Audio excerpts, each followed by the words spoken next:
ഇത് രണ്ട് കാലത്തെ ലവ് സ്റ്റോറിയാണ്. പ്രണയം എന്ന് പറയുന്നത് ശരിക്കും പറഞ്ഞാൽ ഈ കാത്തിരിപ്പ് തന്നെയാണ്. ചേട്ടൻ പറഞ്ഞില്ല, പക്ഷെ ഞാൻ പറഞ്ഞു ദയവ് ഇത്. പക്ഷേ അല്ല, ഞാൻ ഒരു കാര്യം പറയാം, 327ാമത്തെ സിനിമയിൽ കാരണനായിട്ട് അഭിനയിക്കുന്നൊന്നും പറഞ്ഞല്ല ആരും വരുന്നതെന്ന് എനിക്ക് തോന്നുന്നില്ല. മുഴുവൻ കാരണക്കാരൻ കൈലാസാണ്, അത് പിന്നെ സിനിമ ആണെന്ന് മനസ്സിലാവും. Hi hello, welcome to Indian cinema gallery. ശാന്തമി രാത്രിയിൽ എന്ന സിനിമയുടെ വിശേഷങ്ങളുമായി ഇവിടെ എത്തിയിട്ടുള്ളത് ചിത്രത്തിന്റെ സംവിധായകനും താരങ്ങളുമാണ്. എല്ലാവർക്കും നമസ്കാരം. പ്രത്യേകിച്ച് പേരൊന്നും എടുത്തു പറയേണ്ട കാര്യമില്ല, അതുകൊണ്ടാണ് ഞാൻ പറഞ്ഞ താരങ്ങളും സംവിധായകനാണെന്ന് പറയുന്ന കാരണം. ജയരാജ് സാർ, ഞാൻ ദേശാടൻ എന്ന് പറഞ്ഞൊരു മൂവി ഞാൻ അത്രയും ഇഷ്ടപ്പെട്ട് കണ്ട ഒരാളാണ്. എനിക്ക് ഭയങ്കര ഇമോഷണലി ടച്ച് ആയിട്ടുള്ളൊരു സിനിമയാണ്. ഇപ്പം അതിനുശേഷം ഇപ്പം ശാന്തമി രാത്രിയിലേക്ക് വരികയാണെങ്കിൽ എന്താണ് ഈ ഒരു കഥ അല്ലെങ്കിൽ ഈ ഒരു സിനിമ പ്രേക്ഷകർക്ക് നൽകാൻ വേണ്ടി പോകുന്നത്? ഇത് രണ്ട് കാലത്തെ ലവ് സ്റ്റോറിയാണ്, രണ്ട് കാലഘട്ടം. അതായത് 2024, 1970. അത് ഭയങ്കര ഒരു ഡിഫറൻസ് ഉണ്ട്. കാരണം ഞാൻ ഈ രണ്ട് കാലഘട്ടത്തിലും ജീവിച്ചിട്ടുള്ളതുകൊണ്ട്, ജീവിച്ചുകൊണ്ടിരിക്കുന്നത് കൊണ്ട് പറയാൻ പറ്റും. 2024 ഇപ്പോഴത്തെ കുട്ടികളുടെ ഒരു പ്രത്യേകിച്ച് ഇപ്പം UK-ലൊക്കെ സ്റ്റഡി അബ്രോഡ് എന്നുള്ള ഒരു സ്വപ്നമായിട്ട് പോകുന്ന കുട്ടികളുണ്ട്. അവരുടെ സ്ട്രഗിളുണ്ട് അവിടെ പോയിട്ട്. അവരുടെ ലൈഫ് സ്റ്റൈൽ, അവിടെ ഒരു ലണ്ടൻ ബ്രിഡ്ജും അതിൻ്റെ പരിസരമൊക്കെ ആയിട്ടുള്ള അവരുടെ സ്വപ്നങ്ങളും, അതുപോലെ തന്നെ അവരുടെ പ്രണയം, പ്രത്യേകിച്ചും ഇങ്ങനെ എന്താണ് ഡേറ്റിങ്ങും ലിവിങ് ടുഗദറും അല്ലെങ്കിൽ അങ്ങനെയൊക്കെയുള്ള ഒരുപാട് അവരുടേതായിട്ടുള്ള രീതികളുണ്ട്. അവിടെ അവർ ഒരു കെയർ ഹോമിലൊക്കെ ജോലി ചെയ്യേണ്ടി വരും. അങ്ങനെ കെയർ ഹോമിൽ അവർ പരിചയപ്പെടുന്ന ഒരാൾ അവരുടെ പ്രണയകഥ അവർ കണക്റ്റഡ് ആകുക. ആ കണക്റ്റഡ് ആകുന്ന 1970 മൂന്നാർ തൂക്കുപാലത്തിൻ്റെ പരിസരത്തുള്ള ഒരു പ്രണയകഥയാണ്. അത് ടോട്ടലി ഡിഫറെൻ്റ് ആണ്. ഈ രണ്ട് പ്രണയകഥകളുടെ കമ്പാരിസൺ, പക്ഷേ എവിടേക്കോ കണക്റ്റഡ് ആവുന്നത് നമ്മൾ. ഇതാണ് സിനിമ. ഇത് അതിനകത്ത് മ്യൂസിക് വലിയൊരു പാർട്ടാണ്. ഈ രണ്ട് കാലം, രണ്ട് തരം മ്യൂസിക്, അതുപോലെ രണ്ട് കൾച്ചർ, ഇപ്പം നമ്മൾ കാണുന്ന അല്ലാത്തൊരു കൾച്ചർ. ഇതാണ് ഈ സിനിമയിലൂടെ പറയുന്നത്. ആ രാത്രിക്ക് ഒരുപാട് ഇമ്പോർട്ടൻസ് ഉണ്ട്. ശാന്തമി രാത്രി എന്ന് പറയുന്ന ടൈറ്റിലിന്. പ്രത്യേകിച്ചും നമ്മുടെ ഒരു സിനിമയിലെ പാട്ടെന്നുള്ള രീതിയിൽ മാത്രമല്ല അതിൻ്റെ ഇമ്പോർട്ടൻസ്.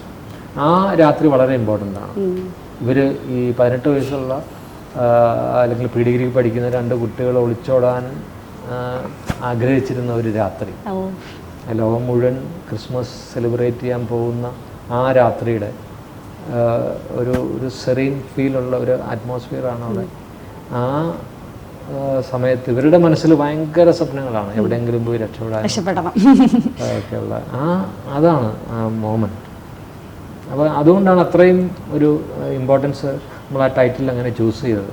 അതിൽ ശരിക്കും ലാസ്റ്റ് ഒരു ഡയലോഗ് പറയുന്നുണ്ടല്ലോ, ഒരു പാതിരാ കുർബാന സമയത്ത് ക്രിസ്മസ് ദിനത്തിൽ നമുക്ക് ഒത്തുചേരണം, അല്ലെങ്കിൽ ഒരു കാത്തിരിപ്പ്. ശരിക്കും കാത്തിരിപ്പുണ്ട് സിനിമയ്ക്ക്. ഈ പ്രണയം എന്ന് പറയുന്നത് ശരിക്കും പറഞ്ഞാൽ ഈ കാത്തിരിപ്പ് തന്നെയാണല്ലോ. ഈ മിസ്സിങ് പഴയ കാലത്ത് അങ്ങനെയായിരുന്നു. ഈ ഒരു തരത്തിലും നമുക്ക് കമ്മ്യൂണിക്കേറ്റ് ചെയ്യാൻ പറ്റുന്നില്ല, കത്ത് മാത്രമേ ഉള്ളൂ. കത്തും പറ്റാത്തപ്പോഴും എന്ത് ചെയ്യും, ഒരു തരത്തിലും നമുക്ക് അവരെ ഓർക്കാൻ മാത്രമേ പറ്റും.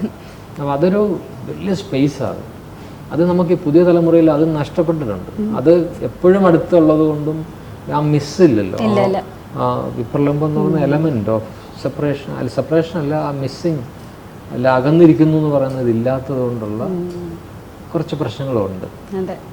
ശരിക്കും അതിൽ പറയുന്നുണ്ട്, അതായത് സ്റ്റോറീസ് ഓഫ് ടു ബ്രിഡ്ജസ് എന്ന് പറയുന്നുണ്ട്. ശരിക്കും പറഞ്ഞു കഴിഞ്ഞാൽ അതൊരു വേറെ ഒരു കാലഘട്ടത്തിന്റെ കഥയും, അതുപോലെ തന്നെ ഇപ്പൊ ഒരു ന്യൂ ജനറേഷന്റെ ഒരു പ്രണയത്തിന്റെ കഥകളൊക്കെ പറയുന്നുണ്ട്. എനിക്ക് ട്രെയിലർ കണ്ടപ്പോൾ അങ്ങനെ തോന്നിയത്. ശരിക്കും അല്ലെ, അത്രയും നമ്മൾ കുറെ കാലങ്ങൾക്ക് ശേഷം അത്രയും പവർഫുൾ ആയിട്ടുള്ള ഒരു അങ്ങനത്തെ ഒരു പ്രണയകഥ തന്നെ സിനിമ കൊണ്ടുവരുന്നതല്ലേ ശരിക്കും പറഞ്ഞു. അതുപോലെ സിദ്ധാർത്ഥ ഇപ്പൊ സൂക്ഷ്മദർശിനിയൊക്കെ സിനിമ ചെയ്തു. ഇപ്പൊ ഈ സിനിമയിലോട്ട് വരുമ്പോൾ നമ്മളതിലൊരു ക്യാരക്ടർ, അതായത് ഒരു പാട്ടില് ഇപ്പൊ ഗോകുല് അഭിനയിച്ചിട്ടുള്ള ആ പാട്ടിൽ പറയുന്നുണ്ട്, അതിലൊരു ഡയലോഗ് നിർത്തട എന്നൊക്കെ പറഞ്ഞിട്ട് ഒരു കലിപ്പായിട്ട് പറയുന്നുണ്ട് കാര്യങ്ങൾ. അപ്പൊ ശരിക്കും ഈ സിനിമയിലെ ക്യാരക്ടർ എങ്ങനെയാണ്? വാപ്പച്ചി എന്ന് പറഞ്ഞിട്ട് ഒരു ചായക്കടക്കാരനാണ്. ഇവന്റെ ഒരു നാട്ടിലുള്ള ഒരു മെയിൻ ഏരിയയാണ്. ആൻഡ് ഈ സ്റ്റോറി ഓഫ് ബ്രിഡ്ജസ് എന്ന് പറയുന്ന പോലെ this guy is A human bridge. അപ്പൊ അതാണ് ഈസ് എ ഹ്യൂമൻ ബ്രിഡ്ജ്. പുള്ളിയിലൂടെയാണ് അത് നടക്കുന്നത്. സോ അതാണ് കൂടുതൽ എനിക്ക് പറയാൻ പറ്റുന്നത്. പുതിയതായിട്ട് അല്ലെങ്കിൽ കൂടുതലായിട്ട് റിവീൽ ചെയ്യാൻ പറ്റില്ലല്ലോ, സിനിമ ആണോ മനസ്സിലായത് പോലെ. ടിനി ചേട്ടൻ എന്താ ഇപ്പൊ ട്രെയിലറൊന്നും കാണാൻ പറ്റില്ല. ശരിക്കും എന്തെങ്കിലും സസ്പെൻസ് ഉണ്ടോ ക്യാരക്ടറിന് ടിനി ചേട്ടന്റെ? അതുള്ളൂ. അത് ഞാൻ മറ്റത് ഇട്ട് കഴിഞ്ഞാല് പിന്നെ പോയില്ല. എനിക്ക് എന്റെ സർപ്രൈസ് അത് തന്നെയാണ്. അത്രയൊന്നും അല്ല കേട്ടോ. അല്ല ഇതാണ്. പക്ഷെ ഞാൻ പറഞ്ഞത് അതിന് ഓവർ എക്സ്പെക്ടേഷനും പാടില്ല. അത് അതിൽ കാണുന്നതായിരിക്കും നല്ലതെന്ന് എനിക്ക് തോന്നുന്നത്. അതായത് പല ക്യാരക്ടർ നമ്മൾ കുറെ ഹൈപ്പ് കൊടുത്തിട്ട് സിനിമയിൽ വരുമ്പോ ഇത് എന്ത് ക്യാരക്ടർ എന്ന് പറയാനെക്കാട്ടും നല്ലത് സിനിമയിൽ എല്ലാവരും പ്രേക്ഷകർ കാണുന്നുള്ളതാണ്.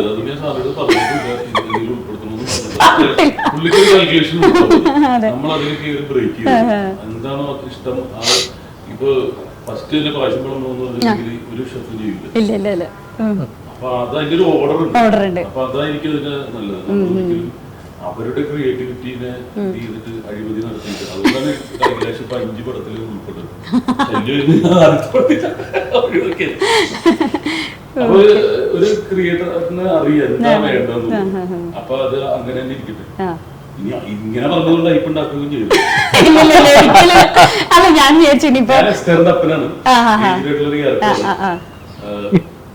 അത്ര മതി. ശരി, അപ്പൊ എന്തായാലും അപ്പനായിട്ട് അഭിനയിക്കാൻ പറയുമ്പോൾ അത്രയും പവർഫുൾ ആയിരിക്കണം ക്യാരക്ടർ. എന്തായാലും പ്രണയിച്ച് ഇവര് ഇത്രയും നാട് എങ്ങനെയാണ് സാറ് നേരത്തെ പറഞ്ഞു കഥ, ചിലപ്പോ അത്രയും പവർഫുൾ ആയിരിക്കില്ലേ? അങ്ങനത്തെ ഒരു പൗരുഷം നിറഞ്ഞിട്ടുള്ള ഒരു ക്യാരക്ടറാണോ?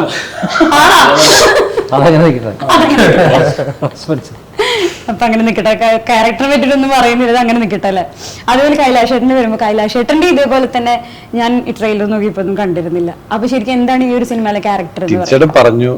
പറഞ്ഞില്ല, പക്ഷെ ഞാൻ പറഞ്ഞു ദയവ് ഇത് ട്രെയിലറിൽ എന്നെ ഉൾപ്പെടുത്തരുത്. അങ്ങനെയല്ല, ഒരു ട്രെയിലറിലുണ്ടോ ഇല്ലെന്നുള്ളതല്ല, നമുക്കൊരു സിനിമയിൽ ഉണ്ടാവുക എന്നുള്ളതാണ് ഒരു നടന്റെ ഏറ്റവും വലിയ ആഗ്രഹം അല്ലെങ്കിൽ അനുഗ്രഹം എന്ന് പറയാം. അവിടെ ഉണ്ടാവുന്നു എന്നുള്ളതിൽ സന്തോഷമാണ്. അതിലെന്ത് എന്നുള്ളതിലല്ല, നമ്മളവിടെ ഉണ്ടാവുന്നു. അല്ലെങ്കിൽ ഒരു സംവിധായകൻ ഒരു സിനിമ ചെയ്യുമ്പോൾ നമുക്കും അവിടെ അടുത്ത് പോയി നിൽക്കാൻ അല്ലെങ്കിൽ അതിലെ ഇപ്പൊ സദ്യയുടെ കാര്യം പറഞ്ഞുകൊണ്ട് അതിലൊരു അച്ചാറെങ്കിലും ആവാൻ പറ്റട്ടെ എന്നുള്ളതാണല്ലോ. അത് നല്ലൊരു പോയിന്റ് ആണ്, അച്ചാറെങ്കിലും ആവട്ടെ എന്നുള്ള രീതിയിൽ. അച്ചാർ ഒരുപാട് ഇമ്പോർട്ടന്റ് ആണ്. അതെ, പല സ്ഥലത്തും അച്ചാർ വരും, ഓരോ കോമ്പിനേഷൻ്റെ അകത്തും അല്ലേ. അല്ല ആദ്യം വെക്കും, ജീവിതത്തിൽ അത് ഉപയോഗിക്കില്ല അല്ലേ. ലെഫ്റ്റില് പക്ഷേ അല്ല, ഞാൻ ഒരു കാര്യം പറയാം. ചിലപ്പോ ജയരാജ് സാർ വഴക്ക് പറയും. ടീൻചേട്ടൻ്റെ ഒരു ബ്യൂട്ടിഫുൾ പെർഫോമൻസ് അത്രയും പറയാം. അതാണ് വേണ്ടത്. അതെ, ടിനിച്ചേട്ടൻ്റെ ഉണ്ട്. ഇനി ഒത്തിരി കൂടുതലൊന്നും പറയാനില്ല. ഓക്കെ, അപ്പൊ എന്തായാലും നമുക്ക് പ്രേക്ഷകർ തിയേറ്ററിൽ വരുമ്പോൾ കാണാം നമുക്ക് നിങ്ങളുടെ പെർഫോമൻസ് ഒക്കെ. അതുപോലെ കൈലാഷ് ഏട്ടന്റെ ശരിക്കും എനിക്ക് ഇപ്പൊ നേരത്തെ പറഞ്ഞതുപോലെ തന്നെ ജയരാജ് സാറിന്റെ മൂവീസ് പറഞ്ഞ പോലെ തന്നെ നീലത്താമര എന്ന് പറയുമ്പോൾ എപ്പോഴും നമുക്ക് കാണുമ്പോൾ ഓർമ്മ കൈലാഷ് ഏട്ടന്റെ മുഖാണ്. പക്ഷെ എപ്പോഴെങ്കിലും ഇപ്പൊ കുറെ സിനിമകൾ ചെയ്തു, എപ്പോഴെങ്കിലും തോന്നിയിട്ടുണ്ടോ നമുക്ക് ആ ഒരു നല്ലൊരു ക്യാരക്ടർ കിട്ടിയിട്ടില്ല എന്ന് എപ്പോഴും തോന്നിയിട്ടുണ്ടോ? സിനിമ ആഗ്രഹിക്കുമ്പോൾ നമുക്ക് ഒരു സിനിമ അഭിനയിക്കുക എന്നുള്ളതാണ്. ഏതൊരാളുടെ എത്രത്തോളം ആൾക്കാർ അത് സമ്മതിച്ചു തരുമെന്ന് എനിക്കറിയില്ല. നമുക്ക് സിനിമ ആഗ്രഹിക്കുന്ന ഒരാൾക്ക് ഒരു സിനിമയാണ് ആദ്യത്തെ പ്രശ്നം. അപ്പൊ അങ്ങനെ ഒരു സിനിമ കഴിഞ്ഞാൽ നമുക്ക് അടുത്ത സിനിമയാണ് പ്രശ്നം. അല്ലെങ്കിൽ ആഗ്രഹം അതാണ്, അല്ലെങ്കിൽ നമ്മുടെ ടാർഗറ്റ് അതാണ്. അല്ലാതെ നമ്മൾ 327ാമത്തെ സിനിമയിൽ കാരണനായിട്ട് അഭിനയിക്കുന്നൊന്നും പറഞ്ഞല്ല ആരും വരുന്നതെന്ന് എനിക്ക് തോന്നുന്നില്ല. പിന്നെ നമ്മൾ ചില പോയിന്റിലങ്ങ് എല്ലാവരും പറയും അത് അന്നേ ഞാൻ അങ്ങനെ വിചാരിച്ചിരുന്നു എന്നൊക്കെ പറയുന്നതായിരിക്കും. പക്ഷെ എനിക്ക് തോന്നിയിട്ടില്ല. എന്നെ സംബന്ധിച്ച് ഞാൻ ആഗ്രഹിച്ച അല്ലെങ്കിൽ മലയാളത്തിലെ ഒട്ടുമിക്ക ഏറ്റവും പ്രിയപ്പെട്ട സംവിധായകർക്കൊപ്പം, ക്യാമറമാൻമാർക്കൊപ്പം, മേക്കപ്പ് മാൻസൊപ്പം, നമ്മുടെ ബ്യൂട്ടിഫുൾ ആർട്ടിസ്റ്റുകൾക്കൊപ്പം, റൈറ്റേഴ്സിനൊപ്പം, പ്രൊഡ്യൂസേഴ്സിനൊക്കെ എനിക്ക് ഇപ്പോൾ അടുത്ത് പോയിട്ട് എനിക്ക് അവരുടെ സിനിമയുടെ ഭാഗമാകാൻ പറ്റുന്നു. ഞാൻ വളരെ ഹാപ്പിയാണ്. പിന്നെ സ്വാഭാവികമായിട്ടും നമ്മളൊരു കരിയർ ഒരു ട്രാവൽ പ്ലാൻ ചെയ്യുമ്പോൾ അല്ലെങ്കിൽ വിചാരിക്കുമ്പോൾ നമുക്ക് പലപ്പോഴും തിയേറ്റർ ഹിറ്റ്സ് ഭയങ്കര ഇമ്പോർട്ടൻ്റ് ആണ്. അങ്ങനെ ബാക്ക് ടു ബാക്ക് ഒരു തിയേറ്റർ റേഷ്യോ ഒന്നും ചിലപ്പോൾ എനിക്ക് പ്ലേസ് ചെയ്യാൻ പറ്റിയിട്ടുണ്ടാവില്ല. എനിക്ക് അതിനെക്കുറിച്ച് അറിയാം. അതിന് ഞാൻ എഫേർട്സുകൾ എടുക്കാതെ വരുന്നിട്ടില്ല. പിന്നെ ചില തീരുമാനങ്ങൾ ചിലപ്പോൾ ശരിയാവാതെ നമ്മൾ വിചാരിച്ച പോലെ ഞാൻ തെറ്റാണെന്നൊന്നും വിചാരിക്കുന്നില്ല. നമ്മൾ വിചാരിച്ച പോലെ പോയിട്ടുണ്ടാവില്ല. നമ്മുടെ അന്നേരത്തെ ഒരു കോമൺ സെൻസിനും അന്നേരത്തെ ഒരു ബുദ്ധിക്കുമാണല്ലോ നമ്മളൊരു കാര്യങ്ങൾ തീരുമാനിക്കുക. അപ്പൊ നമ്മൾ ശരിയല്ലെങ്കിൽ നമ്മൾ വീണ്ടും അതിനുവേണ്ടി ശ്രമിക്കുക. എന്താ പറയാ, പരീക്ഷ എഴുതുക, തോറ്റ വീണ്ടും എഴുതാന്നുള്ളല്ലേ ഉള്ളൂ. പാസ്സാവുക എന്നുള്ളത് അതാണ്. അല്ല, അങ്ങനെ പാസ്സായവരാണ് വലിയ നിലയിൽ എത്തിയിട്ടുള്ളത് ഞാൻ പറയുന്നത് കേട്ടിട്ടുണ്ട്. വലിയൊരു ലെവലിൽ എത്തിയിട്ടുള്ളത്. ചിലപ്പോൾ വലിയ മാർക്ക് കിട്ടിയ ആളുകളൊന്നും ചിലപ്പോൾ എവിടെ എത്താത്തവരുണ്ടായിരിക്കും. പക്ഷെ ബാക്ക് ബെഞ്ചേഴ്സ് ആയിട്ടുള്ള ആളുകളാണ് പലരും വലിയ നിലയിൽ എത്തിയുള്ളത് ഞാൻ പറഞ്ഞു കേട്ടിട്ടുണ്ട്.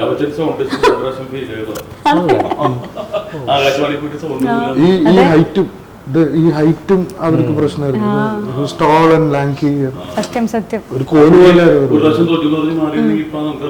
അതെ അതെ, പലരും ഒരു തോൽവി വരുമ്പോ പിന്മാറുന്ന ആളുകളായി. എനിക്ക് തോന്നുന്നു ഇപ്പോഴത്തെ ജനറേഷനിലുള്ള ആളുകളൊക്കെ അങ്ങനെ കൂടുതലും. പക്ഷെ അങ്ങനെ പിന്മാറിയില്ലെങ്കിൽ ചിലപ്പോ ഇതുപോലെ ഒരു ഇപ്പൊ ഇവിടെ ഒന്നും ഇന്റർവ്യൂ ചെയ്യാൻ പറ്റുമായിരുന്നില്ല അല്ലെ. ഇപ്പൊ ആ ഒരു കഥാപാത്രമായിട്ട് നമുക്ക് ഇനിയും സിനിമ വരുമെന്ന് ചിന്തിക്കാതെ മുന്നേറുക എന്നുള്ളതാണ് എനിക്ക് കൈലാഷന്റെ കാര്യത്തിൽ തോന്നിയത്. പക്ഷെ എന്നാൽ പോലും ആ ഒരു കഥാപാത്രത്തിലൂടെ ഇത്രയും ആളുകളിൽ എത്താന്ന് പറഞ്ഞാൽ വലിയൊരു കാര്യം. എന്റെ വീട്ടിൽ ഏറ്റവും ഇഷ്ടപ്പെട്ടത് ആ കാസ്റ്റിംഗ് ആണ്. ആ മുഖത്ത് ജയസാൻ ഒന്നും പറയാനില്ലായിരിക്കും. കൈ കെട്ടി താഴെ വെച്ചിരുന്ന കൈ കെട്ടിയിട്ട് ചിരിക്കണം. അതെ, കാസ്റ്റിംഗിൽ തന്നെ ശരിക്കും ആ പാട്ടൊക്കെ കേൾക്കുമ്പോൾ നമുക്ക് ഓർമ്മ വരുന്നത് കൈലാഷേട്ടന്റെ മുഖം തന്നെ. അല്ല, ഞാൻ പറയണത് അതൊരു എം ടി സാർ പോലുള്ള ഒരു മലയാളത്തിലെ ഏറ്റവും വലിയ എഴുത്തുകാരൻ എഴുതിയ ഒരു കഥാപാത്രമാണ്. നമ്മള് അതിനോട് അല്ലെങ്കിൽ അതിന്റെ അപ്പുറത്തേക്കോ അല്ലെങ്കിൽ അതിന് മുകളിലോ ആഗ്രഹിക്കുന്നത് അദ്ദേഹം പ്ലേസ് ചെയ്ത ക്യാരക്ടറാണ്. നമ്മൾ ആലോചിച്ച് നോക്കും, 15 വർഷമായി ഞാൻ ആ സിനിമ ചെയ്തിട്ട്. 15 വർഷം മുൻപ് ഞാൻ ചെയ്തൊരു കഥാപാത്രമാണ് എന്നെ കാണുമ്പോൾ ഇപ്പോൾ ഓർമ്മ വരുന്ന പറയുന്നത് അത് എന്റെ ക്രെഡിറ്റ് അല്ല, ആ എഴുത്തുകാരന്റെയും ആ സംവിധായകന്റെയും ആ സിനിമയെ ബാക്കപ്പ് ചെയ്ത ലെജൻസിന്റെ അവരെന്തോരം ലെജൻഡറി ആണ് അത് നമ്മൾ കാണുന്നത്. അതിപ്പോ സിദ്ധാർത്ഥന്റെ കാര്യം പറയുമ്പോ ആണെന്നുണ്ടെങ്കിലും നമ്മൾ ശരിക്കും പറഞ്ഞു കഴിഞ്ഞാല് അത് എത്ര എന്തൊക്കെ ഏത് സിനിമ ചെയ്താലും ആ ഒരു സിനിമ ഉണ്ടാക്കിയ ഒരു ഓളം ശരി വലിയൊരു വലുത് തന്നെയാണ് ശരിക്കും പറഞ്ഞാൽ. പിന്നെ ഭരതൻ സാറിന്റെ സിനിമ എനിക്ക് വളരെ ഇഷ്ടപ്പെട്ടിട്ടുള്ളതാണ് പല സിനിമകളും. അപ്പൊ അതുകൊണ്ട് തന്നെ ഇപ്പൊ സിദ്ധാർത്ഥന്റെയും ആ ഒരു മൂവി തന്നെയാണ് ശരിക്കും എന്റെ മനസ്സിൽ എപ്പോഴും വരുന്നത്. അപ്പോ ഇതുപോലെ തന്നെ ഇപ്പൊ ഏതൊരു ലെവലിൽ എത്തി നിൽക്കുന്നതാണ് എനിക്ക് മനസ്സിലാവുന്ന ഒരു കാര്യം. അതായത് ആ നമ്മളുടെ ആ ഒരു ക്യാരക്ടറിന് ഇത്ര സൂക്ഷ്മദർശിനി ചെയ്തു, ഒരു പവർഫുൾ ആയിട്ടുള്ള ക്യാരക്ടർ. ഇപ്പൊ ബസ്സൊക്കെ ഞാനിപ്പോ അടുത്ത് കണ്ടായിരുന്നു. അപ്പൊ അതിലൊക്കെ ആ ഒരു ക്യാരക്ടർക്ക് ഇത്രയൊരു മോഡുലേഷൻ അല്ലെങ്കിൽ ഇത്രയൊരു ഗ്രോത്ത് എന്ന് പറഞ്ഞാൽ വലിയൊരു കാര്യം സിദ്ധാർത്ഥന്റെ. അതിനുള്ള കാലയളവ് ഉണ്ടല്ലോ. അതെ, 2002ഉം 2025ഉം സംസാരിക്കുന്നത്. 23 years. സത്യം. അതിലൊരു മനുഷ്യൻ വളരുമല്ലോ, കാഴ്ചപ്പാട് മാറുമല്ലോ. അതെ അതെ. അല്ല ശരിക്കും പറഞ്ഞാൽ നല്ലൊരു ഗ്രോത്ത് തന്നെയായിരുന്നു സിദ്ധാർത്ഥന്റെ ശരിക്കും പറഞ്ഞു കഴിഞ്ഞാൽ. അതാ ഞാൻ പറഞ്ഞത്. ഇനിയിപ്പോ ജയരാജ് സാറിന്റെ അടുത്തേക്ക് വരാം. ഇപ്പോ ഞാൻ ഇപ്പൊ നേരത്തെ പറഞ്ഞു ദേശാടനം, പൈതൃകം, ഈ സിനിമകളൊക്കെ എനിക്ക് ഭയങ്കര ഇഷ്ടമുള്ള ഒരു സിനിമകളാണ്. അപ്പൊ ആ സിനിമയിൽ നിന്ന് ഇത്രയും സിനിമകൾ ചെയ്തു, അതിനുശേഷം ഫോർ ദി പീപ്പിൾ പോലുള്ള ഒരു കമേഴ്ഷ്യൽ സിനിമകൾ ചെയ്തു. അപ്പൊ ഈ ഒരു ഇത്രയും ഇപ്പൊ വീരം അങ്ങനത്തെ ഒരു എന്താ പറയാ ഒരു ടൈപ്പ് ഓഫ് മൂവീസ് ചെയ്തു. അപ്പൊ ഈ ഒരു സിനിമയിലേക്ക് വരുമ്പോൾ ഇതിന്റെ ഒരു ജോണർ എന്ന് പറയുന്നത് എങ്ങനെയാണ് ശരിക്കും പറഞ്ഞു കഴിഞ്ഞാൽ? ഇതൊരു ലവ് സ്റ്റോറി. നമ്മൾ അതിൽ പറഞ്ഞിട്ടുണ്ട്, സ്റ്റോറി ഓഫ് 2 bridges, അല്ലെങ്കിൽ 2 കാലഘട്ടത്തിലെ ലവ് സ്റ്റോറി തന്നെ. ഒരു പൂർണ്ണമായിട്ടും ഒരു എൻ്റർടൈനറാണ്. ഞാൻ UK പോയ സമയത്ത് എനിക്ക് അവിടെ തോന്നിയ ഒരു എന്താണ് ഈ അവിടുത്തെ സ്റ്റഡി എബ്രോഡ് എന്നുള്ള സ്വപ്നം കാണുന്ന കുട്ടികളുടെ ഇടയിലുള്ള അവരുടെ ജീവിതവുമായിട്ട് കണക്ട് ചെയ്യുന്നൊരു ലൈഫ്. അപ്പം അവിടെ പല കുട്ടികളിങ്ങനെ കെയർ ഹോമിലൊക്കെ പോകുന്നുണ്ടെന്നൊക്കെ അറിഞ്ഞു. അവിടെ അവർ ചെയ്യുന്ന ജോലി കുറച്ച് ബുദ്ധിമുട്ടുള്ളതാണ്. അതിൽ ചില ആക്ടിവിറ്റി കോർഡിനേറ്റേഴ്സ് ഉണ്ട്, അവരിങ്ങനെ എൻ്റർടൈൻ ചെയ്താൽ മതി, കഥയൊക്കെ പറഞ്ഞ് ഇവരോടൊക്കെ ചെയ്താൽ മതി. അങ്ങനെ കഥ പറയുമ്പോൾ കഥ കേൾക്കുമ്പോൾ അവിടെ ഉള്ള ഒരാളുടെ കഥയാണ് ഇയാൾ പറയുന്നതെങ്കിലോ അതിൻ്റെ ഒരു ഫീലാണ് ടോട്ടലി വരുന്നത്. അപ്പോൾ അങ്ങനെയൊക്കെ ഇത് കണക്റ്റഡ് ആകുന്നുണ്ട് എവിടെയൊക്കെയോ. അപ്പോൾ ഇതൊരു നമുക്ക് വല്ലാത്തൊരു പഴയ കാലഘട്ടത്തിൻ്റെ സുഖം തോന്നിപ്പിക്കുന്നു. അതേസമയം പുതിയ കാലഘട്ടത്തിൻ്റെ അവരുടെ ബുദ്ധിമുട്ടുകൾ നമ്മൾ അറിയുന്നുണ്ട്. അപ്പം ഇത് മുഴുവൻ കാരണക്കാരൻ ഇരിക്കുന്ന പാപ്പച്ചയാണ്. പാപ്പച്ച ഒരു ഡയറി എഴുതി, അതാണ് ആ ഡയറിയിൽ അദ്ദേഹമായിരുന്നു ആ കണക്റ്റിംഗ് ഫാക്ടർ. ഇവരിലെ പ്രണയത്തിൻ്റെ ഒരു അതിൻ്റെ ഇടയിൽ നിൽക്കുന്ന ഒരു കഥാപാത്രം. അപ്പം അദ്ദേഹം അത് ഒരു വലിയൊരു വേദന മനസ്സ് സൂക്ഷിക്കുന്നുണ്ട്. അതാണ് ഈ ഒരു സിനിമയുടെ വലിയൊരു ഒരു പോയിന്റ്. അപ്പം അത് വളരെ എന്താണ് നമ്മളെ മനസ്സിലേക്ക് എവിടെയൊക്കെയോ സ്പർശിക്കും.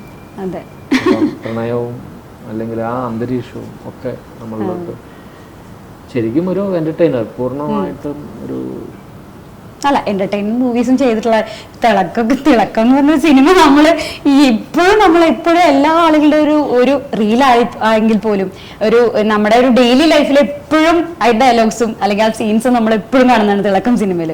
അപ്പൊ അതേപോലത്തെ ഒരു എന്റർടൈനർ എടുത്തൊരു സംവിധാനം കൂടിയാണ് നമ്മളിപ്പോ ദേശാടനൊക്കെ പറയുമ്പോഴും ഈ തരത്തിലുള്ള സിനിമകൾ എടുത്തിട്ടുള്ള ഒരാളാണ്. പിന്നെ അതുപോലെ തന്നെ ഈ ഒരു സിനിമ ഇപ്പൊ പറഞ്ഞു, അതായത് ഒരു കാലഘട്ടത്തിലെ ആളുകൾക്കും അതുപോലെ തന്നെ ഈ ന്യൂ ജനറേഷനിലെ ആളുകൾക്കും ഒരുപോലെ തൃപ്തിപ്പെടുത്തുന്ന ഒരു സിനിമ തന്നെയായിരിക്കും അല്ലേ? അതല്ലേ സാർ ഇപ്പൊ പറഞ്ഞത്? അതങ്ങനെ തന്നെയായിരിക്കും. പാട്ടുകളും ഒക്കെ അങ്ങനെയാണ്, അതിനെ ട്രീറ്റ് ചെയ്ത രീതി അത് തന്നെ, അതിന്റെ വൈബ്രന്റ് ആണ് രണ്ടും. ജാസി ആ മ്യൂസിക് ജാസി ഏൽപ്പിച്ചതന്നെ അങ്ങനെ തന്നെയാണ്, ഒരു പഴയ കാലം മെലോഡിയസ് ആയിട്ടുള്ള അന്തരീക്ഷമാണല്ലോ അന്നത്തെ കാലം. അതങ്ങനെ തന്നെ നിലനിൽക്കുന്നുണ്ട്. അവരുടെ പെർഫോം ചെയ്യുന്ന ഗോകുലും എസ്തറും നന്നായിട്ട് അത് ചെയ്യുന്നുണ്ട്. ഇപ്പം പുതിയ കാലം അല്ലെങ്കിൽ UK നിന്ന് തന്നെ അടുത്ത കുട്ടികളാണ് മലയാളി കുട്ടികൾ, അവിടെ പഠിക്കുന്ന കുട്ടികൾ ഈ സെയിം സിറ്റുവേഷൻ അനുഭവിക്കുന്നവരാണ്. അവർക്ക് നന്നായിട്ട് അറിയാം ആ ഓരോ സ്റ്റേജസും അത് അങ്ങനെ കമ്മ്യൂണിക്കേറ്റ് ചെയ്യും. അപ്പം അവിടെയുള്ള പാട്ടുകളും ഇപ്പം പബ് ക്രോൾ എന്ന് പറയുന്ന സ്ഥലമുണ്ട്, അതായത് ഒരു പബ്ബിൽ നിന്ന് മറ്റൊരു പബ്ബിൽ കൊണ്ടുപോയി അങ്ങനെ നേരം വിളക്കുന്നവർ ഓരോ പബ്ബിൽ കയറി അവിടുത്തെ ഓരോ വൈബും അല്ലെങ്കിൽ മ്യൂസിക്കും ഋതുവും ഒക്കെ ചേഞ്ച് ചെയ്ത് അതിൻ്റെ കൂടെ ഒരു ലഹരി പോലെ ഇങ്ങനെ ഒഴുകി പോകുന്ന ഒരു പാട്ടുണ്ട്. അതൊരു ഭയങ്കര രസകരമായിട്ടുള്ള അന്തരീക്ഷം. അത് ഏറ്റവും അപ്ഡേറ്റ്, കാരണം ഇവിടെ ഒന്നും ആ ഒരു രീതി വന്നിട്ടില്ല. അവിടെ ഉണ്ട് അങ്ങനത്തെ ഒരു കൾച്ചർ ഉണ്ട്, ഒരു അവരുടെ ഒരു രീതിയുണ്ട്. അപ്പൊ അതൊക്കെ രസകരമായിരിക്കും. അതെ, അത് ശരിക്കും പറഞ്ഞു കഴിഞ്ഞാല് കുറെ കാലങ്ങൾക്ക് ശേഷം ജാസി ചേട്ടന്റെ ഒരു നല്ല സോങ്സ് ഒക്കെ നമ്മൾ ആ പാട്ടിൽ ശരിക്കും പറഞ്ഞു കഴിഞ്ഞാല് ഒരു ഭയങ്കര ഫ്രസ്ട്രേറ്റഡ് ആയിട്ടാണല്ലോ ഇരിക്കുന്നത് ശരിക്കും പറഞ്ഞാൽ ഗോകുലിന്റെ ഒരു ക്യാരക്ടർ. അല്ല ഭയങ്കര, അതായത് ഒരു ഇറിറ്റേഷൻ പോലെയാണ് ആ പാട്ടില്, അതായത് ഒരു അല്ല അത് ആ നിർത്തടാന്നൊക്കെ പറയുന്ന ഒരു സീനില്ല അതില് ശരിക്കും ഭയങ്കരമായിട്ട് എല്ലാരും പാട്ട് പാടുമ്പോ ശരി ഗോകുലിന്റെ ക്യാരക്ടർ ഭയങ്കരമായിട്ടൊരു അതെനിക്ക് തോന്നിയായിരുന്നു അല്ലേ? അതെ, അതെനിക്ക് കണ്ടപ്പോ തോന്നിയായിരുന്നു ശരിക്കും. പക്ഷെ നിങ്ങളൊന്നും കാണാത്തതിന്റെ ഒരു വിഷമം മുഴുവൻ കാരണക്കാരൻ കൈലാസാണ്, അത് പിന്നെ സിനിമ ആണെന്ന് മനസ്സിലാവും. അതുകൊണ്ടാണ് നിങ്ങളോട് വില്ലൻ. അതല്ലേ? അല്ല അതുകൊണ്ടാണ് നിങ്ങളോടൊന്നും കൂടുതൽ ചോദിക്കാനില്ലാത്ത, അതുകൊണ്ട് ഞാൻ നീലത്താമരയുടെ കാര്യങ്ങളൊക്കെ ചോദിച്ചത്. അതായത് നമ്മൾക്ക് എന്തെങ്കിലും ഒരു ഹിന്റ് കൊടുക്കുകയാണെന്നുണ്ടെങ്കിൽ നമുക്ക് അറിയാൻ പറ്റും, ഓ ശരി ഇതായിരിക്കും ക്യാരക്ടർ ടിനി ചേട്ടന്റെ ആയാലും കൈലാഷ് ചേട്ടന്റെ. അപ്പൊ ഈ സിനിമയിലേക്ക് എങ്ങനെ നിങ്ങൾ വരുന്നത് രണ്ടുപേരും? എനിക്ക് തോന്നുന്നു ടിനി ചേട്ടൻ ഇങ്ങനെ മറുപടി പറയുന്നത്.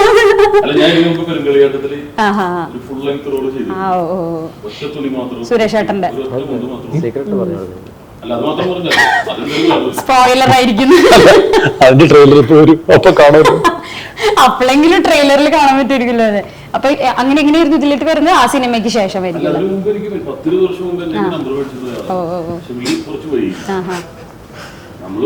ഒരാള് നമ്പർ മേടിക്കുമ്പോൾ പക്ഷെ അത് കറക്റ്റ് ടൈമിന് ആയിരിക്കും അതിന്റെ ഒരു സമയമുണ്ടല്ലോ. അതെ, സമയമുണ്ട്. അപ്പൊ ഇതെനിക്ക് പെരുങ്കളിയായിട്ട് എനിക്കൊരു പ്രൂവ് ചെയ്യാൻ പറ്റുന്ന ഒരു കാര്യം. പിന്നെ സാറിന്റെ ഒപ്പം വർക്ക് ചെയ്യാൻ ഭയങ്കര സുഖമാണ്. ചോദിച്ചു വരായിരുന്നു. ഈ പാലക്കാട് ഭയങ്കര ബുദ്ധിമുട്ടായിരുന്നു, ചൂട് കാരണം. സാറ് അപ്പോഴും കൂളാണ്. ചൂടുള്ളപ്പോഴും കൂളാണ്. അല്ല സാറിന് കാണുമ്പോ സത്യം പറയാലോ അന്ന് കണ്ട അതേപോലെ ഉണ്ട്, ആ എനർജി ഇപ്പോഴും ഉണ്ട് സാറിന്. അല്ല അതുകൊണ്ട് തന്നെയാണ് ഇപ്പൊ ടിനി ചേട്ടൻ പറഞ്ഞ അത്രയും കൂളായിരുന്നു എന്ന് പറയാൻ കാരണം അല്ലെ?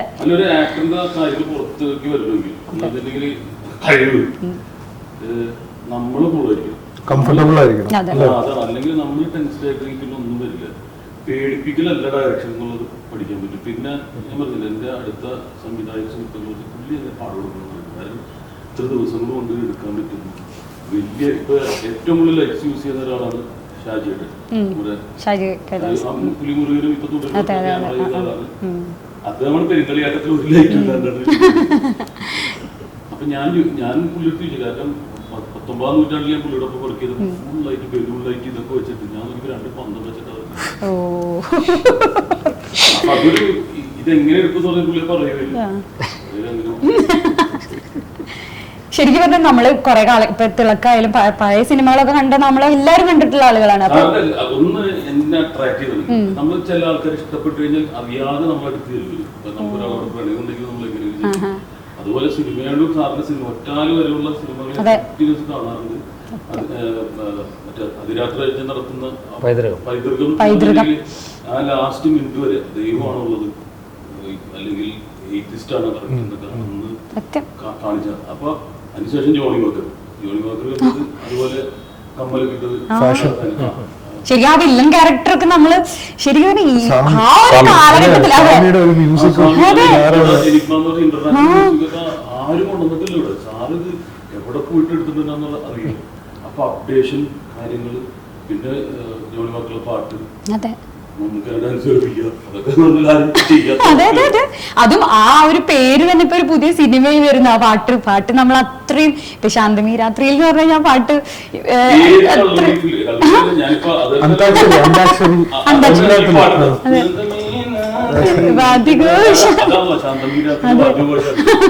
ഞാൻ ഏത് ഇതിൽ കൊടുക്കുമ്പോ അവിടെ എല്ലാം ഇത് വന്നിരിക്കും.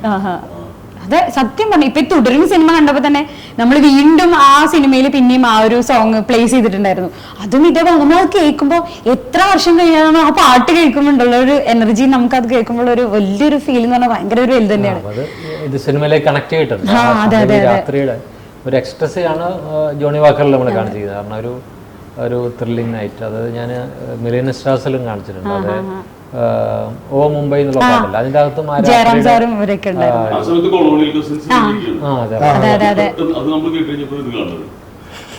എനിക്ക് തോന്നുന്നുണ്ട് സാറിന്റെ ഒരു പ്രത്യേകത എന്ന് പറഞ്ഞു കഴിഞ്ഞാൽ ഏതോ ആ ഒരു കാലഘട്ടത്തിലും ആ ഒരു ന്യൂ ജനറേഷൻ ആ ടൈമിൽ അതൊക്കെ കൊണ്ടുവന്ന ഒരു ഡയറക്ടറെ ശരിക്കും പറഞ്ഞത്. നമ്മളൊക്കെ വന്ന് 2004 ഇപ്പൊ എല്ലാരും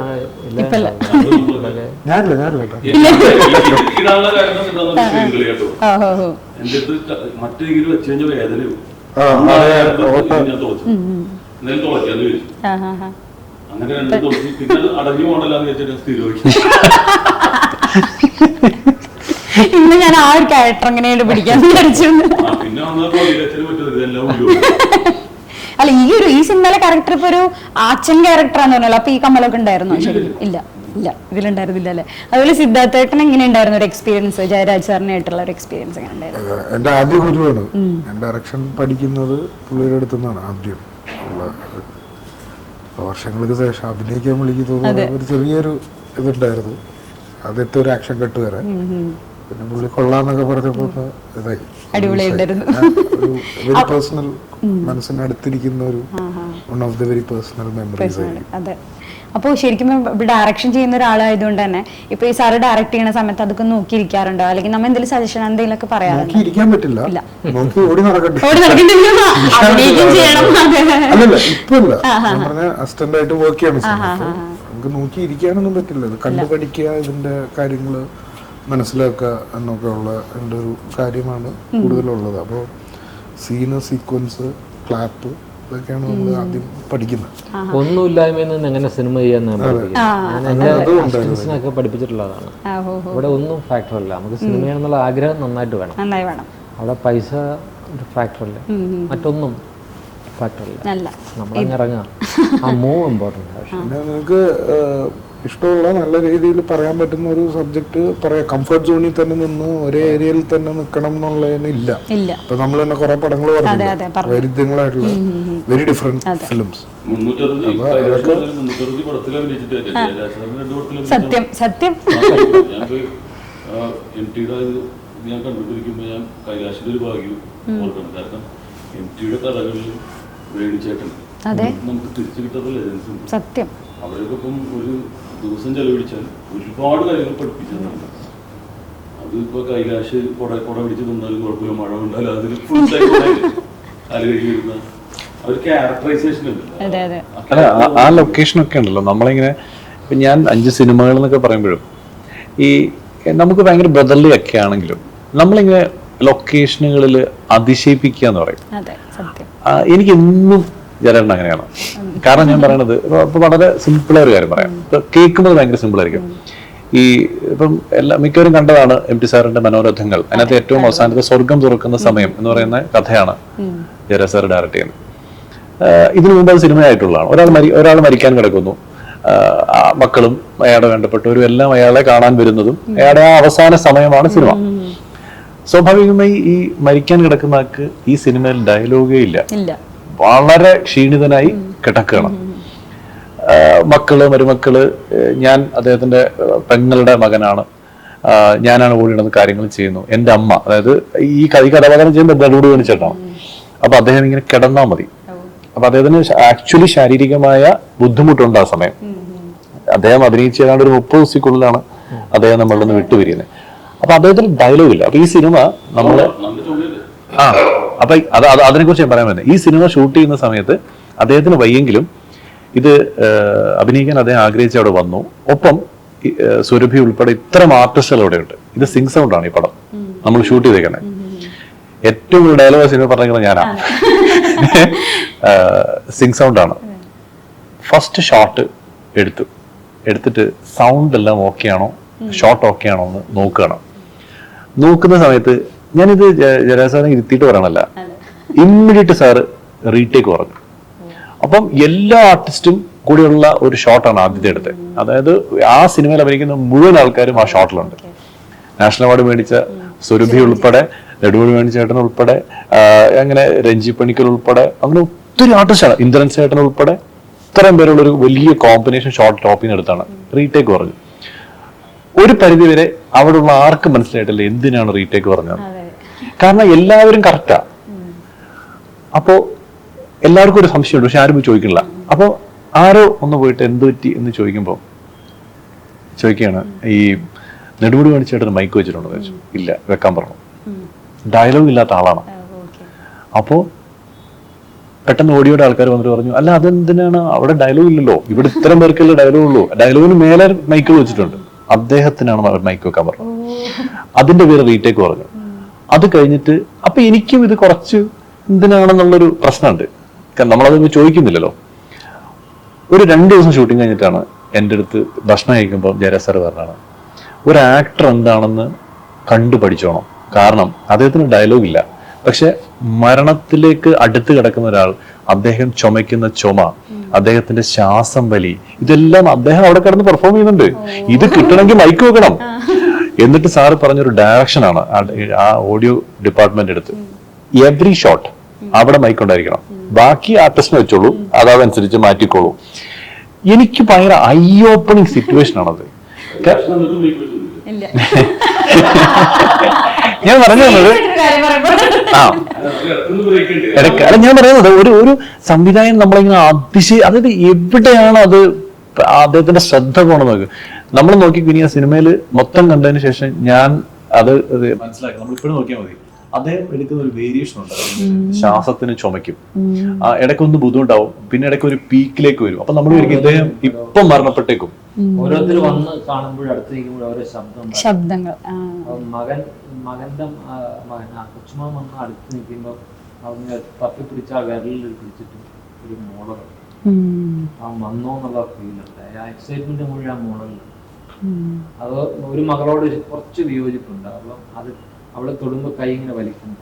അവിടെ ഒരു ശബ്ദമുണ്ട്. ഓരോന്നിനും ഓരോ അദ്ദേഹത്തെ അത്രയും മെഷേർഡാണ്. ഡയറക്ടർ ആക്ടറായിട്ട് അത് ഡിസ്കസ് ചെയ്തിരുന്നു, ഈ ഇങ്ങനെയുള്ള ചെറിയ മൈന്യൂട്ട് സാധനങ്ങൾ ഉണ്ടാവും എന്നുള്ളത്. വളരെ കുറച്ച് പറഞ്ഞിട്ടുള്ളൂ, ചെയ്തിട്ടുണ്ട്. ഇല്ല, നെടുമുടി ചേട്ടൻ എന്നൊക്കെ പറയുമ്പോ ശരിക്കും പറയുമ്പോൾ നമുക്ക് ഞാൻ പറഞ്ഞത് അത് ഒപ്പിയെടുക്കാൻ വേണ്ടി ഒരു ഡയറക്ടറിന്റെ ശ്രദ്ധ. ഫസ്റ്റ് ഷോട്ട് കഴിഞ്ഞിട്ടേ അവിടെ ഇരുന്ന് എല്ലാവർക്കും കൺഫ്യൂഷൻ, എന്തിനിപ്പോ പെർഫോമൻസ് കറക്റ്റാണ്, ഡയലോഗ് പക്കയാണ്, പറഞ്ഞവരുടെ ഡയലോഗിന്റെ ഓഡിയോ പക്കയാണ്, ഒരു ഡിസ്റ്റർബൻസ്. അപ്പൊ നമ്മളിങ്ങനെ അതിശയിപ്പിക്കാന്ന് പറയില്ല, ഇത് നമ്മൾ ഇരുത്തിയിട്ട് പറയണതല്ല. അല്ല, ശരിക്കും പറഞ്ഞാൽ സത്യമായിട്ടുള്ള ഒരു കാര്യം തന്നെയാണ് അത്. നമ്മൾ ഇരുത്തി പറയുന്നതിനേക്കാൾ കൂടുതലും കണ്ടോ ഒരു പീക്കില് ഇതിന് അസുഖം കൂടുന്നുണ്ട്. ആ കൂടുമ്പോൾ അതിനു മുമ്പേ ആ ലീഡ് പിടിക്കുക, ശ്വാസത്തില് പിടിച്ച് ഒരു പോയിന്റ് എത്തിയിട്ട് പിന്നെ റിലാക്സ് ചെയ്യുന്നുണ്ട് ആ പടത്തില്. ഈ ശ്വാസം വലിക്കലും അദ്ദേഹത്തിന്റെ ചുമയും ഈ സിനിമയുടെ ആദ്യം മുതൽ അവസാനം വരെ അദ്ദേഹം മെയിൻറ്റെയിൻ ചെയ്യാം. ആ സിനിമയിൽ അവസാനം ഒരു പീസ് ഡയലോഗ് ഉള്ളൂ, ഒറ്റ പീസ് ഡയലോഗ് ഉള്ളൂ. നീ എന്റെ അടുത്താ പറയണത്, നീ ഇങ്ങനെ എന്തെങ്കിലും ആയിന്ന് വെച്ചെങ്കിൽ എല്ലാവരും ഒന്നും വിളിക്കണ്ട, എന്തെങ്കിലും ആയിച്ച അപ്പൊ പറഞ്ഞാൽ മതി, അറിയിച്ചാൽ മതി എന്ന് വെച്ചാൽ ഈ ഞാൻ മരിക്കാൻ കിടക്കുന്ന ആൾക്കാരെ വിളിച്ചു വരില്ലേ, ഇതാണ് അദ്ദേഹം പറയുന്നത്. എന്ന് പറയുന്ന ഒരു ഡയലോഗ് ഉള്ളൂ ക്ലൈമാക്സിൽ. അതുവരെ സ്ക്രിപ്റ്റ് വായിച്ചാൽ ആ ആൾക്കൊരു സാധനമില്ല. സത്യം. MT സാറിന്റെ ഒരു കഥാപാത്രത്തെ ഹോൾഡ് ചെയ്യാൻ, അത് നമ്മള് അത് പെർഫോം ചെയ്യുന്ന ഒരു ആക്ടർ എന്നോട് പറഞ്ഞാണ്, നീ ശ്രദ്ധിക്കും അദ്ദേഹം കണ്ടോ അത് പെർഫോം ചെയ്ത്, നമ്മൾ ഡയലോഗിന് പോകുന്നു, അദ്ദേഹം ആ ശ്വാസം വലിക്കാൻ പോകുന്നു, അത് ക്യാച്ച് ഈ തിരക്കഥ ഇത് കണ്ടിട്ട് എഴുതും. അതെ അതെ സത്യം സത്യം അതെ. ആദ്യത്തെ കഥയിലുണ്ടാവില്ലല്ലേ, ഇല്ല തിരക്കഥ കണ്ടിട്ട് എഴുതുന്നവരെല്ലാരും ലൈംഗംബി എന്നൊക്കെ പറഞ്ഞു എഴുതും. പക്ഷെ അത് ഓട്ടോമാറ്റിക്കലി കഥയിൽ ചിലപ്പോൾ ഉണ്ടാവില്ല ഉണ്ടാവില്ല. ഞാനും ഈ സ്ക്രിപ്റ്റ് വായിച്ചോണ്ടിരിക്കുകയാണല്ലോ, നമ്മൾ ഡയലോഗ് പറയില്ലേ, ഈ സ്ക്രിപ്റ്റിൽ ഒരു സ്ഥലത്തും ഇദ്ദേഹത്തിന്റെ ശ്വാസത്തെ കുറിച്ചോ ഒന്നും പറഞ്ഞില്ല. അദ്ദേഹം തളർന്ന് കിടക്കിയിൽ കിടക്കുന്നു എന്ന് പറഞ്ഞ ഒരു ലൈൻ കഴിഞ്ഞു, പിന്നെ മാറ്ററിലേക്ക് പോയേക്കാണ് മുഴുവൻ. സത്യം. എനിക്ക് അടുത്ത കാലത്ത് ഏറ്റവും കൂടുതൽ അത്ഭുതം അല്ലെങ്കിൽ ഏറ്റവും കൂടുതൽ ഞാൻ ഒരു വല്ലാതെ ഹോണ്ടഡ് ആയിട്ടുള്ളത് സിദ്ധാർത്ഥിന്റെ ബ്രഹ്മയുഗത്തിലെ നമ്മൾ അതിൽ പെടുക, നമ്മൾ ആ വീട്ടിലോട്ട് നമ്മളും പറ്റും. അവിടെ ആദ്യത്തെ ആള് ചെല്ലുമ്പോൾ അയാൾ അവിടെ ട്രാപ്പാകുന്ന പോലെ നമ്മളും ട്രാപ്പാകും. അപ്പോഴാണ് ഓൾറെഡി ട്രാപ്പായ ആളവിടെ. പിന്നീടാണ് അവന്റെ കഥയാണ് നമ്മൾ പറയുന്നതെന്ന് അറിയുന്നത്. കുറേശ്ശെ എന്തുവരെ ആ കഥാപാത്രം നമ്മളെ കൊണ്ടുപോകണം. അതിൻ്റെ ഒരു എന്താണ് ശരിക്കും പറഞ്ഞാൽ ചിക്കൻ കറിയൊക്കെ ഉണ്ടാക്കുന്ന ഒരു സീനൊക്കെ ഉണ്ട് അതില് ശരിക്കും ആ ബ്രഹ്മയുഗത്തില് നമുക്ക് കാണുമ്പോൾ ഇലയൊക്കെ ഇടുന്നു. ശരിക്കും അത് പറയാൻ വിട്ടുപോയതാണ്. ശരിക്കും പറഞ്ഞു കഴിഞ്ഞാല് അതും ഭയങ്കര ഡയറക്ടറിന്റെയും കൂടെ കയ്യിലുണ്ട്. അതെങ്ങനെ അത് സ്കെച്ച് ചെയ്തിട്ട്, അതാ ഞാൻ ഇപ്പൊ ചോദിച്ചത്. വേണിച്ചേട്ടനായിട്ട് അത് സംസാരിച്ചില്ല, എന്തെങ്കിലും ഒരു അത് സ്കെച്ച് ചെയ്ത് എടുക്കുന്നതിന്റെ ഒരു സാധനം ഡയറക്ടറും ഒരു ആക്ടറും ഉണ്ട് അല്ലെ. നമ്മള് കൈലാഷ് പറഞ്ഞ പോലെ ഇവര് വലിയ ആൾക്കാര് വർക്ക് ചെയ്തിരുന്ന ഒരു സാധനത്തിൽ നമ്മൾ വന്ന് അഭിനയിക്കുന്നു എന്ന് പറഞ്ഞാൽ അത് എങ്ങനെ വരണം എന്നുള്ളത് ഇല്ല. ലാലുഭായ് അത് ശരിക്കും മീറ്ററും സാധനമൊക്കെ പിടിച്ചിട്ടില്ല, ഹൗ യു ഡു ഇറ്റ് എന്നുള്ള. You become A clay. If they are good sculptors, നല്ലൊരു നമ്മളൊരു നല്ല മിഷനിലേക്ക് ആക്കി. ആക്ടിംഗ് ഇത്രമാത്രം ഡീറ്റെയിലിംഗ് ഉണ്ടെന്നുള്ളത് ഞാൻ അറിയുന്നത് പടത്തിൽ അഭിനയിക്കുമ്പോൾ. കാരണം ഞാൻ സിദ്ധാർത്ഥന് ഒരു പാഷൻ മാത്രമേ ഉള്ളൂ, ഡയറക്ഷനാണ് മെയിൻ. പക്ഷെ ഞാൻ അറിയുന്നത് സിദ്ധാർത്ഥനിൽ ആക്ടറാണ് കൂടുതൽ എന്ന് എനിക്ക് തോന്നുന്നത്. സത്യം. പല്ല് വെച്ചിട്ടുണ്ട് സാറ് പറഞ്ഞു എന്റെ ഒരു ഡീറ്റെയിൽ കോടിന്റെ മുകളിൽ പുല്ല് പിന്നെ മൂന്നാല് പേര് വെച്ചിട്ട് സത്യം. അത് ആ സംവിധായകന്റെ ഒരു ഭയങ്കര ക്ലിയർ വിഷൻ ഉണ്ടായിരുന്നു. ഇപ്പൊ ഇറങ്ങിയിരിക്കുന്ന പടം കണ്ടിട്ട് അതിന് നല്ലൊരു റിവ്യൂ രേഖാചിത്രം പറഞ്ഞ് ആ പടം ഗ്രിപ്പിംഗ് എന്താന്ന് കണ്ടുപിടിക്കുന്നു. അല്ലാണ്ട് ഞാൻ ചെയ്യുന്ന പടം തന്നെയാണ് എല്ലാം. അല്ല അതുകൊണ്ട് തന്നെ ഇപ്പൊ സംവിധായകൻ എന്ന നിലയിൽ എല്ലാവരും അല്ലെങ്കിൽ എല്ലാവരും നല്ലതാണെന്ന് പറയാന്ന് പറയുന്നത് ഒരു സംവിധായകന് പറ്റിയ ഒരു വലിയൊരു കാര്യം തന്നെയാണ്. സാറിപ്പോ ബ്രഹ്മയുഗത്തിന്റെ കാര്യം പറഞ്ഞു, അല്ല എല്ലാവരും പെർഫോമൻസിനെ പറ്റിയിട്ടും പറഞ്ഞു. അപ്പൊ അത് ശരിക്കും പറഞ്ഞ ഒരു സംവിധായകന് ഏറ്റവും വലിയൊരു ക്വാളിറ്റി തന്നെയാണ് ശരിക്കും പറഞ്ഞത്. അതെ,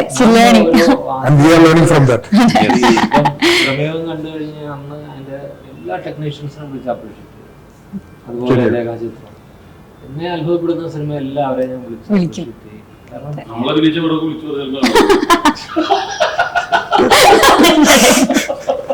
അപ്പൊ ഇപ്പൊ അതുപോലെ തന്നെ ഇപ്പൊ ഗോകുലിന്റെ ക്യാരക്ടർ, ഗോകുലിന്റെ നമ്മളിപ്പോ ആടുജീവിതം എന്ന് പറഞ്ഞ സിനിമയില് ആ ഒരു സിനിമ മാത്രം മതി ഇപ്പൊ ഗോകുലിനെ നമ്മൾ എല്ലാവർക്കും മനസ്സിലാവാൻ. അതെ, അതല്ല പറഞ്ഞ ഇപ്പൊ 2-3 മൂവീസ് ചെയ്താലും ഇപ്പൊ ഞാൻ നേരത്തെ പറഞ്ഞ ഓരോരുത്തരുടെ സിനിമകളെ ഞാൻ പറഞ്ഞു, പക്ഷെ ആ ഒരു കഥാപാത്രമാണ് എല്ലാവരുടെ മനസ്സിൽ ഓർമ്മ നിൽക്കും. ഇപ്പൊ എത്ര സിനിമ ഇപ്പൊ ഗോകുൽ ചെയ്താലും എനിക്ക് തോന്നുന്ന ആ ഒരു ആടുജീവിതത്തിലെ ക്യാരക്ടറാണ്. പക്ഷെ ഇപ്പൊ ജയരാജ് സാറിന്റെ സിനിമ വരുമ്പോ ഇപ്പൊ ജയറാമേട്ടനായാലും അങ്ങനെ പല ആളുകൾ ജയറാമേട്ടൻ എനിക്ക് തോന്നുന്ന കൂടുതൽ സിനിമകൾ അഭിനയിച്ചിട്ടുണ്ട് ജയരാജ് സാറിന്റെ. അപ്പോ ഈ ഒരു സിനിമയിൽ വരുമ്പോ എല്ലാവരും ആൾക്കാരിൽ എത്തും ശരിക്കും പറഞ്ഞ ഗോകുലായാലും. അപ്പൊ ഈ ഗോകുലിന് എങ്ങനെയാണ് ഈ ഒരു സിനിമയിലോട്ട് വരുന്നത്? ഗോകുലിന്റെ ഒരു ഇന്നസെൻസ് ആണ്. പോസ്റ്ററിൽ ആ കാണുന്ന അവന്റെ ഒരു ഫേസ് ഉണ്ടല്ലോ. അപ്പം ഈ ആടുജീവിതത്തിൽ നിന്ന് എനിക്കും ഫീൽ ചെയ്ത അതാണ്. അവന്റെ ഈ ഒരു വല്ലാത്തൊരു തേഴ്സ്റ്റ്, അല്ലെങ്കിൽ അവന്റെ ജീവിക്കാനും അല്ലെങ്കിൽ അവന്റെ ദാഹം, ഇതൊക്കെ നമുക്ക് കൺവേ ചെയ്താണ്. അപ്പൊ ആ സിനിമ കണ്ടു കഴിയുമ്പോൾ നമ്മളുടെ മനസ്സിൽ പൃഥ്വിരാജിന്റെ ക്യാരക്ടറിന് അതിന്റെ കൂടെ തന്നെ ഇവനെ നമുക്ക് മറക്കാൻ പറ്റില്ല.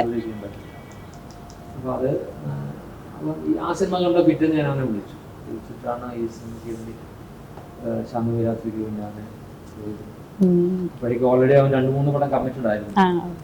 നമുക്കും വേണ്ടത് ആ പിടികിരിക്കാലം ഒന്നും അറിയാത്തൊരു പ്രായത്തിൽ പ്രണയിച്ച് അവന്റെ ഒരു ഇന്നസെൻസ് ആണ്. ഇന്നസെൻസ് അതുപോലെ തന്നെ എസ്തറിന്റെ അതുപോലെ തന്നെ അതുപോലെ നമുക്കും ദൃശ്യത്തിൽ ആ കൊച്ചു കുട്ടിയാണ് ഏറ്റവും കൂടുതൽ ടോർച്ചർ. ആ കുട്ടിയുടെ മുഖം നമുക്ക് മനസ്സിൽ ഇങ്ങനെ കൗണ്ട് ചെയ്യുന്നു.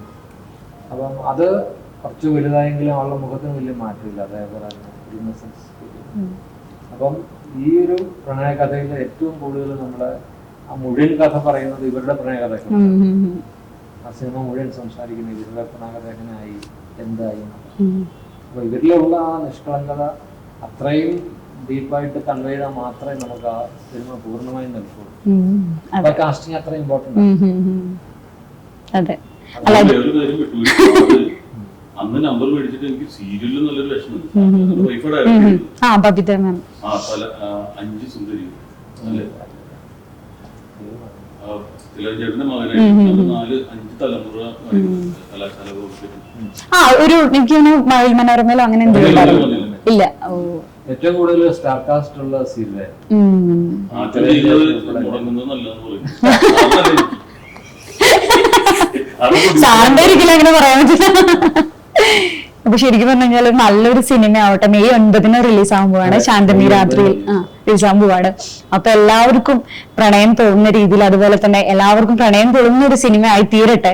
എല്ലാവരും ഈ ജയറാജ് സാറിന്റെ സിനിമയിലൂടെ വളരെ ഒരു വലിയൊരു ലെവലിൽ എത്തട്ടെ. അതായത് സാറിന്റെ കഥാപാത്രങ്ങളൊക്കെ അത്ര എല്ലാവരും ഓർമ്മിക്കുന്നതാണ്. അപ്പൊ നിങ്ങളും എല്ലാവരും എല്ലാ കഥാപാത്രങ്ങളും ഓർമ്മിക്കപ്പെടട്ടെ എന്ന് ഞാൻ ആശംസിക്കുകയാണ്. തിയേറ്ററിൽ ഒരു വലിയ വിജയമായി തീരട്ടെ ശാന്തമി രാത്രിയിൽ. അപ്പൊ എല്ലാവർക്കും നന്ദി. Thank you.